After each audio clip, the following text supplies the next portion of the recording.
The candelabra above sparkled like a star, casting blue reflection over expensive suit designer gowns and champagne flute. Laughter echoes the grand hall, but none of it took reach. Wine, who stood nervously near the exit, holding her keyboard.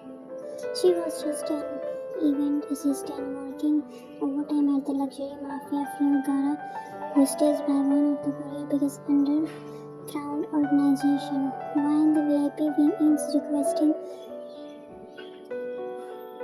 on it, she whispered and hurriedly toward the corridor leading to the private lounge. The hallway was darker, quieter, almost unnerving as she rounded the corner with the tray in her hand. I am so sorry. Her voice trembled as she looked up and locked eyes with his reputation preceded him, and the infamous higher nose for Ruthless was standing right in front of her. Dark green suit hugging tall flame lean. Wine flows. Did I just spill drink on him? He stared at her expression unreadable, then slowly bent down, picking up on broken glass and handing it to her. You shouldn't be walking this hallway alone, he said, voice like I was just bringing drink to the lounge. She mumbled, cheek flushed. Leave it, come with me, he ordered, already told me. Wine blinked. Sir. He looked back, eyes narrow. You just wasted to self-whiskey on my suit. That at least you can do. Share a drink with me. Her heart pounded. She knew she should say no, but sometime about his something won't even try.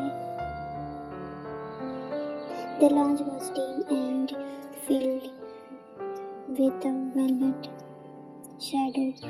Poor Dinker slided across the table to her. She hesitated. I am working. His nerves buzzing.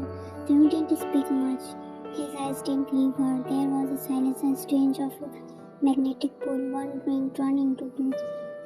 Twin blur laughter and somewhere between midnight. The next morning, sunlight peeked through the curtain. Wine eyes fluttered, open heart pounding, only to realize she wasn't in her bed. The sheet was very soft. The room smelled expensive cologne. Her dress was on the floor. The other side of the bed was empty. Lay nightstand, one line in broad link. Forget this night was nothing.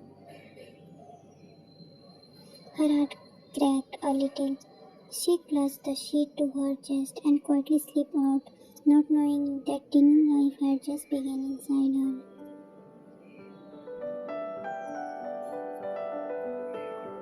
Time skipped. The pregnancy stick slipped from my trembling finger into trial. She stared at the result and handshaky positive. No, she whispered, covering her mouth. Her eyes blurred with tears.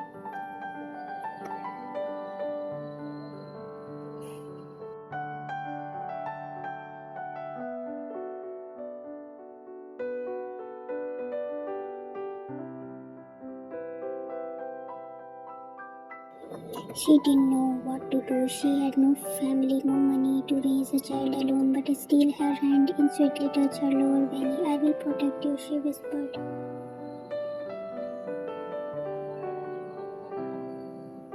3 weeks later, late night wine apartment. One was coming from her part-time shift at convenience store when two black suit blocked her alley before she could scream hand covered.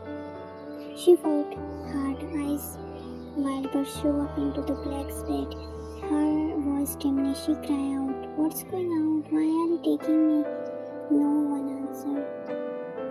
The car drove for miles until the city lights faded and Trent stayed gloom in the dark monster drowned the mansion.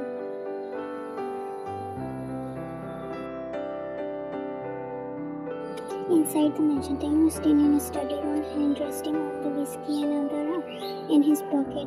When the door opened and she dropped in her knees, nearly gave out. He was just terrified. She remembered from distance powerful. She stared at him with the white tear, serious. Why did you bring me here? Taehyung gaze was unreadable. He didn't speak immediately, just gestured toward the sofa. I'm not sitting until you tell me what's happening. He walked toward her slowly like a predator closing. You are 2 months pregnant, he said fatly. Her heart dropped. I didn't tell anyone. How do you know? I have people everywhere. His voice was calm but sharp enough to cut. Did you think I wouldn't find out? You were carrying my child. I didn't plan it. I wasn't going to ask for anything. I know, he cut her off, which is why I'm not killing you for hiding it. Her breath hitched. He leaned down, his face inches away from her. But you are carrying my blood, and that changed everything. I don't want money. You won't get money, he said, stating you are going to marry me. What? You will become Mrs. Kim tonight. Tonight, you are insane. I don't even know you. His eyes darkened. The baby inside you has made you mine. Whether you want it or not, you are bounded to me now. Tears streaming down her face. You can't force me into marriage like this. I can, he said coolly. And I will. If you care about safety of the child, you will walk down the side. Her hand trembling, her knees buckled. He stood there like a stone, no comfort, no warmth, just quiet command. Dress her in white and ceremony is an hour.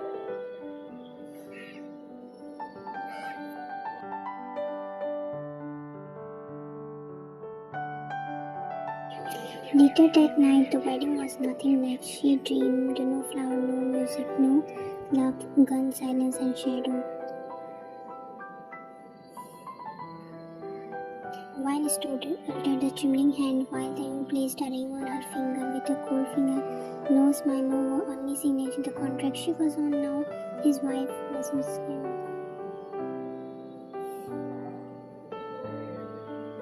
His prayer, his position, the biggest mistake or his debate undoing.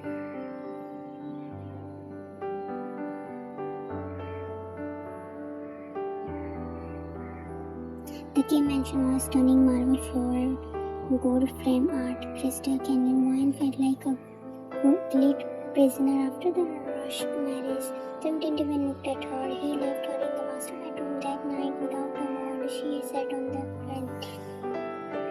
Morning, day 1 of the marriage. Wine stepped into massive dining hall, a long table stretched before she had the only one seat at the butler. Madam, sir left early, he asked, not to disturb. Later mentioned staff were following whenever she went. She is the one. The girl who trapped him with the baby. She looked so too soft. She won't last here, won't melt his heart. One ignored them, walking past silently. She had already decided she won't break, not for them, not even for him. She wandered into the garden one evening, needing fresh air, when she saw him sitting alone of the fountain. His sleeves were rolled up, revealing tattoo, winding his arms like cigarette. His expression was unreadable, cold, unusual. She turned to walk away quietly. Shouldn't be out of this. She froze. It's your garden. Am I trespassing? His lips twisted, but not in smile. You are pregnant. Stay out of the hole. Wine handle wash. She muttered under the breath, not expecting him. He drawn his face to her, and the glow of lighting shadow of his eye. I didn't ask you handle anything. You married to me. Stay safe. Don't go. Just stay safe. Do you think I want to marry you? I wouldn't raise this baby on my own. I didn't need your mention or your name. She snapped, just staring with the emotion. He stood slowly. You didn't get it. The child is part of me, and I don't let go of her smile. Then he walked past her, cold, brushing against skin. Is awake. The following day, he never home during the day, and when he came back, he slept on the couch, still refusing to share a bed. But the thing suddenly changed. She should wake up and find a cup of warm milk on the bedside table. Her cravings were strong. Before she even mentioned them, she noticed extra gas posting near her room after passing had made her friend. He still didn't speak much, but he noticed everything.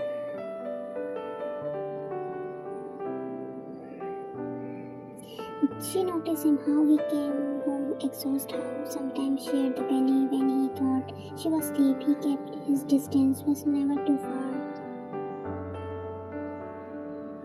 One night the storm thundered through the city, light flickered. While alone in her room, flash sudden crack of thunder, childhood memory of the being locked in the dark coming rushing back.